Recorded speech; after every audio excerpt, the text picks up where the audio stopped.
اپنے رب سے مانگو، کیونکہ نہ وہ اوقات دیکھتا ہے اور نہ ہی ذات۔ حلال کمائی انسان کھاتا ہے اور حرام کمائی انسان کو کھا جاتی ہے۔ مکافات عمل ہونا تو اٹل ہے، دیر سویر ہو سکتی ہے مگر ٹل نہیں سکتا۔ بات یہ نہیں ہے کہ کوئی اور ملتا نہیں، دل مومن ہے اپنا قبلہ بدلتا نہیں۔ منزلوں کی کیا خبر جنہیں راستوں سے عشق ہو، نصیب کا لکھا مل کر رہتا ہے، کب کہاں کیسے یہ سب میرا رب جانتا ہے۔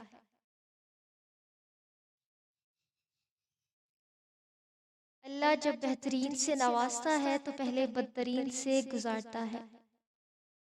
زندگی کے اس مقام پر ہوں جہاں پسند تو بہت کچھ ہے مگر چاہیے کچھ بھی نہیں۔ شکر کرنا سیکھو، اتنا ملے گا کہ تھک جاؤ گے۔ اخلاق اور ظرف کا امتحان تعلق کے خاتمے کے بعد شروع ہوتا ہے۔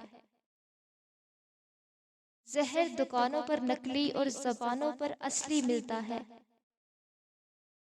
رشتوں کو وقت دو، تاج محل دنیا دیکھا ہے ممتاز نے بھی۔ ہو سکتا ہے جس چیز کے لیے تم روتے ہو وہ بس تم سے ایک دعا دور ہو۔ جانے کون سی سازشوں کا شکار ہو گئے کہ جتنے صاف دل تھے اتنے داغدار ہو گئے۔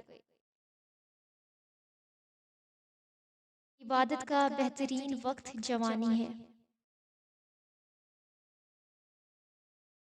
جب خدا کی مصلحتیں سمجھ آ جائیں نہ تو دل ضد چھوڑ دیتا ہے۔ سچے انسان کو ہمیشہ جھوٹے انسان سے زیادہ صفائی دینی پڑتی ہے۔ انگلیاں نبھا رہی ہیں رشتوں کو، آج کل زبان کو نبھانے میں تکلیف ہوتی ہے۔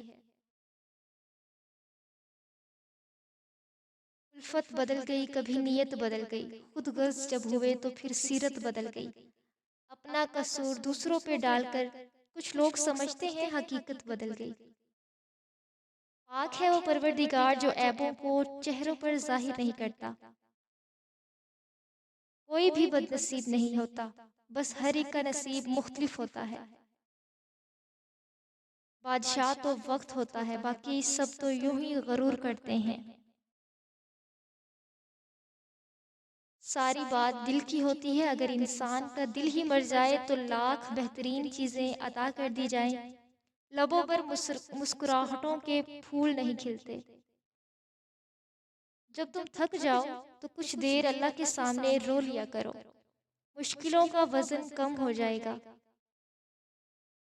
بڑے سکون سے ہر شخص عذاب میں ہے۔